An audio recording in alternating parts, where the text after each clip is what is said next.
बिहार समाचार में आपका स्वागत है। चलिए जानते हैं बिहार की फटाफट बड़ी खबरों को। लेकिन उससे पहले ये न्यूज़ आप किस जगह से देख रहे हैं, हमें कमेंट बॉक्स में ज़रूर बताएं। केंद्रीय मंत्री चिराग पासवान की इंजीनियरिंग की डिग्री सवालों के घेरे में आ गई है। बुंदेलखंड यूनिवर्सिटी के प्रोफेसर विजेंद्र शुक्ला का दावा है कि चिराग ने बीटेक की पढ़ाई पहले सेमेस्टर के बाद ही छोड़ दी थी। उन्होंने कंप्यूटर साइंस में एडमिशन लिया था, लेकिन व्यक्तिगत कारणों से डिसकंटिन्यू हो गए थे।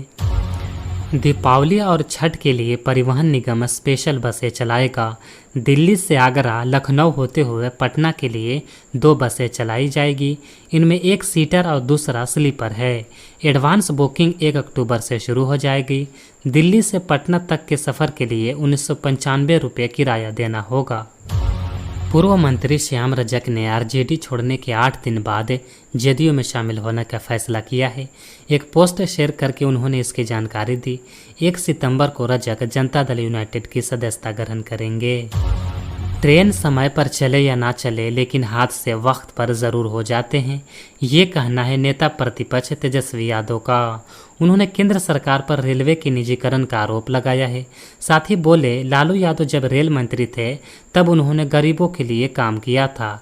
हर बजट में वे किराया कम करते थे। अमृतलाल मीणा को बिहार का नया मुख्य सचिव बनाया गया है। मीणा ब्रजेश मल्होत्रा की जगह लेंगे। इससे पहले शुक्रवार को DG vigilance bureau Alok Raj को बिहार का नया डीजीपी बनाया गया। दोनों ही 1989 बैच के अधिकारी हैं। नीतीश सरकार के मंत्री अशोक चौधरी के भूमिहार पर दिए गए बयान को लेकर घमासान शुरू हो गया है। जहानाबाद के पूर्व जदयू जिला अध्यक्ष गोपाल शर्मा ने मोर्चा खोल दिया है। उन्होंने कहा कि अशोक चौधरी माफ़ी मांगे, नहीं तो सीएम नीतीश कुमार उन्हें पार्टी से बाहर निकालें। मोतिहारी में एक थोक सब्जी व्यापारी छोटे लाल शाह की निर्मम हत्या कर दी गई। घटना पकड़ी दयाल थाना क्षेत्र के चैता पंचायत में हुई। रात में धान के खेत में सोते समय उन पर हमला किया गया। सुबह जब लोगों ने उनकी शव को देखा तो इलाके में सनसनी फैल गई। हत्या के पीछे प्रेम प्रसंग को वजह बताया जा रहा है। पुलिस 3 संदिग्धों को हिरासत में लेकर पूछताछ कर रही है। मुजफ्फरपुर में मुस्लिम युवती ने हिंदू युवक से लव मैरिज कर ली। शादी के बाद से ही उसके परिवार जान से मारने की धमकी दे रहे हैं। युवती ने एसपी ऑफिस पहुंचकर सुरक्षा की गुहार लगाई है। साथ ही परिजनों की तरफ से लगाए गए अपहरण के आरोप को भी गलत बताया है। केंद्रीय कपड़ा मंत्री और सांसद गिरिराज सिंह पर हमले की कोशिश की गई। दरअसल बेगूसराय के बलिया प्रखंड में जनता दरबार के दौरान जब गिरिराज सिंह लोगों की समस्याएं सुन रहे थे, तभी सफ़ेद टोपी पहने एक शख्स वहां पहुंचा। पहले तो माइक लेकर कुछ अनाप शनाप बातें कही, जिसका वहां मौजूद बीजेपी नेताओं ने विरोध किया। जिसके बाद गिरिराज सिंह के पास जाकर मुक्का मारने का प्रयास किया। वहां मौजूद सुरक्षा कर्मियों ने उसे पकड़ लिया। युवक की पहचान मोहम्मद सैफी के तौर पर हुई है, जो वार्ड पार्षद भी बताया जा रहा है। पुलिस ने आरोपी को हिरासत में ले लिया है और पूछताछ कर रही है। वहीं इस घटना पर गिरिराज सिंह ने कहा है कि ऐसी घटनाओं से मैं डरने वाला नहीं हूं, लेकिन राहुल गांधी और अखिलेश यादव जैसे लोग वोट के लिए इस शख्स के समर्थन में खड़े हो जाएंगे। बिहार के सिवान में महावीरी अखाड़ा जुलूस रोके जाने पर शुक्रवार देर रात भारी बवाल हो गया। जिले के हुसैनगंज थाना इलाके के हथौड़ा गांव में पुलिस द्वारा जुलूस रोके जाने पर लोग उग्र हो गए। उन्होंने पुलिस पर पथराव कर दिया। इसके बाद बीडीओ की गाड़ी को आग के हवाले कर दिया गया। हमले में कुछ पुलिसकर्मियों के घायल भी होने की सूचना है। घटना के बाद इलाके में तनाव की स्थिति है।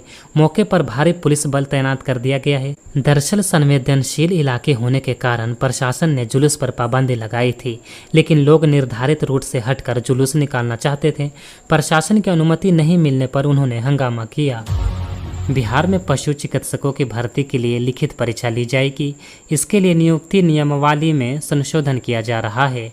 विभाग ने 2 महीने के भीतर नियमावली में संशोधन कर फाइनल ड्राफ्ट जारी करने का लक्ष्य रखा है। विभाग में 2090 पद खाली हैं, लेकिन शुरुआत में 80 पदों पर भर्ती की जाएगी। राष्ट्रीय मानवाधिकार आयोग में बिहार से जुड़े 63 मामले लंबित हैं। आरोप है कि इन मामलों की फाइलें जिलों के अधिकारियों ने दबा रखी है। आयोग ने गृह विभाग को इन मामलों की रिपोर्ट तुरंत मांगी है। गृह विभाग ने सभी जिलों के डीएम को 31 अगस्त तक रिपोर्ट देने का निर्देश दिया है। विशेष सचिव सुहिता अनुपम ने बताया है कि मामले बेहद गंभीर हैं और इनमें कई बड़े अधिकारी नामजद हैं। आयोग में सरकार को अपना पक्ष रखना जरूरी है, लेकिन जिला प्रशासन समय से ऐसा नहीं कर रहा है। डीएम को आयोग की वेबसाइट पर रिपोर्ट अपलोड करने और गृह विभाग विभाग को सूचित करने का निर्देश दिया है। मुजफ्फरपुर की 5 वर्षीय खुशी के अपहरण मामले में एक नया मोड़ आया है। खुशी के पिता ने सीबीआई के खिलाफ हाई कोर्ट में अवमानना याचिका दायर की है। उनका आरोप है कि सीबीआई कोर्ट के आदेश के अनुसार मामले की जांच नहीं कर रही है। याचिका पर कोर्ट ने सुनवाई के लिए सहमति दे दी है।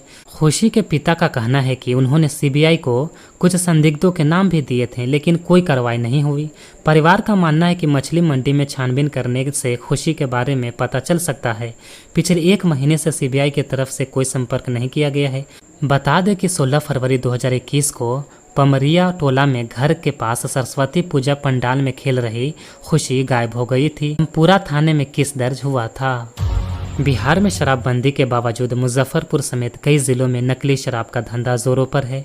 जेल से छूटे माफिया ब्रांडेड कंपनियों की बोतलों में नकली शराब भरकर बेच रहे हैं। उत्पाद विभाग ने इस मामले में 20 बड़े माफियाओं की सूची तैयार की है। हाल ही में अहियापुर से गिरफ्तार पप्पू सहनी भी पहले शराब मामले में जेल जा चुके हैं। जेल से छूटने के बाद वो फिर उस धंधे में जुट गया था। सीएम नीतीश कुमार के शराबबंदी के आदेश के बावजूद ये धंधा लगातार फल फूल रहा है। बिहार में चल रहे ज़मीन सर्वे ने राज्य के लोगों, खासकर ग्रामीण इलाकों में रहने वाले लोगों को काफ़ी परेशानी में डाल दिया है। 45,000 गाँव में चल रहे इस सर्वे के लिए ज़मीन मालिकों को अपने ज़मीन के दस्तावेज, खासकर खतियान जमा करने होंगे। खतियान की तलाश में मारा फिर रहे हैं लोग। अपनी ज़मीन पर मालिकाना हक साबित करने के लिए लोग पुश्तैनी ज़मीन के खतियान की नकल हासिल करने के लिए जिला राजस्व एवं अभिलेखगार कार्यालयों में पहुंच रहे हैं। कार्यालयों में भीड़ इतनी है कि लोगों को घंटों लाइन में लगना पड़ रहा है। रिकॉर्ड रूम में रखे गए खतियान की प्राप्ति के लिए लोग वहां तैनात कर्मचारियों से गुहार लगाते देखे जा रहे हैं। खतियान कैसे हासिल करें? अगर आपके पास अपनी पैतृक ज़मीन का खतियान नहीं है तो आप ज़िले के रिकॉर्ड रूम में जाकर अपनी ज़मीन का खाता, खेसरा और थाना नंबर देकर चिरकुट फाइल कर सकते हैं। इस फाइल के आधार पर कर्मचारी आपकी ज़मीन का खतियान खोजकर आपको उसकी प्रतिलिपि देंगे। हालांकि इस समय खतियान की कॉपी निकालने के लिए बहुत भीड़ है और लोगों को काफ़ी परेशानी हो रही है। ज़मीन सर्वे की चिंता ने लोगों की नींद उड़ा दी है। कार्यालय खुलते ही लोग खतियान निकालने के लिए पहुंच जाते हैं। भीड़ में किसान और गरीब लोग अधिक नजर आ रहे हैं। कई लोग तो दूसरे राज्यों से भी अपनी पुश्तैनी ज़मीन का रिकॉर्ड निकलवाने के लिए आ रहे हैं। दलालों का बोलबाला। इस भीड़ का फायदा उठाते हुए दलाल भी सक्रिय हो गए हैं। वे लोगों से पैसे लेकर उनके काम करवा रहे हैं। कई बार तो ऐसे मामले भी सामने आ रहे हैं जहां दलाल लोगों को गुमराह कर रहे हैं। असम विधानसभा में जुम्मे के दिन मिलने वाले नमाज ब्रेक पर रोक लगाए जाने पर देश भर में सियासत तेज हो गई है। बिहार के पूर्व डिप्टी सीएम तेजस्वी यादव ने असम के सीएम हिमंत बिस्वा शर्मा को यूपी के मुख्यमंत्री योगी आदित्यनाथ का चाइनीज वर्जन करार दिया है। उन्होंने कहा कि हिमंत सस्ती लोकप्रियता के लिए ऐसे फैसले ले रहे हैं। तेजस्वी ने स्पष्ट किया है कि जब तक हम लोग हैं तब तक मुसलमानों का कोई बाल बांका नहीं कर सकता है। राष्ट्रीय जनता दल आरजेडी के नेता तेजस्वी यादव ने शुक्रवार को मीडिया से बातचीत में आरोप लगाया है कि बीजेपी के लोग मुसलमानों को सॉफ्ट टारगेट बना रहे हैं। कभी वक्फ बोर्ड तो कभी सीएए और एनआरसी पर बिल लाया जा रहा है। किसी न किसी तरह अल्पसंख्यकों को परेशान किया जा रहा है। बीजेपी समाज में नफरत फैलाना चाहती है। तेजस्वी ने कहा कि देश की आज़ादी में सभी लोगों का योगदान है। मुसलमानों ने भी कुर्बानी दी थी।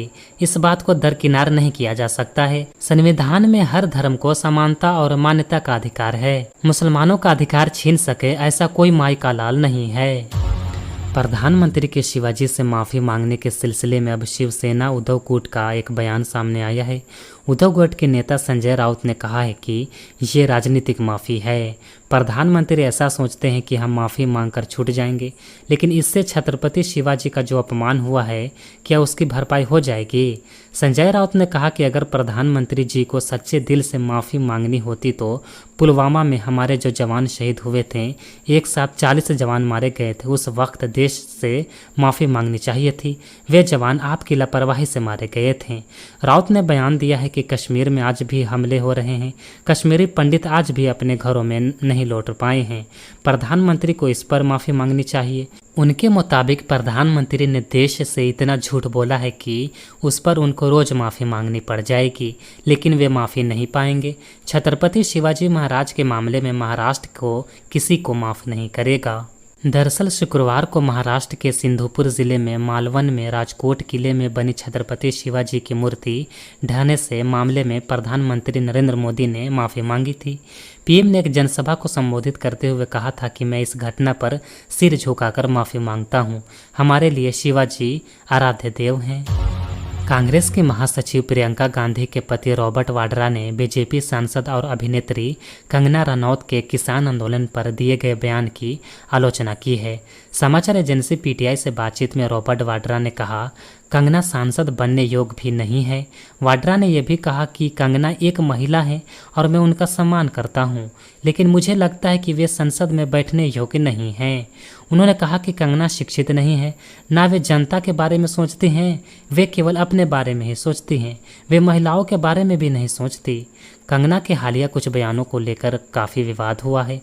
कंगना ने किसान आंदोलन को लेकर बयान दिया था, जिसके बाद बीजेपी ने उस बयान को कंगना की निजी राय बताते हुए अपना पल्ला झाड़ लिया था।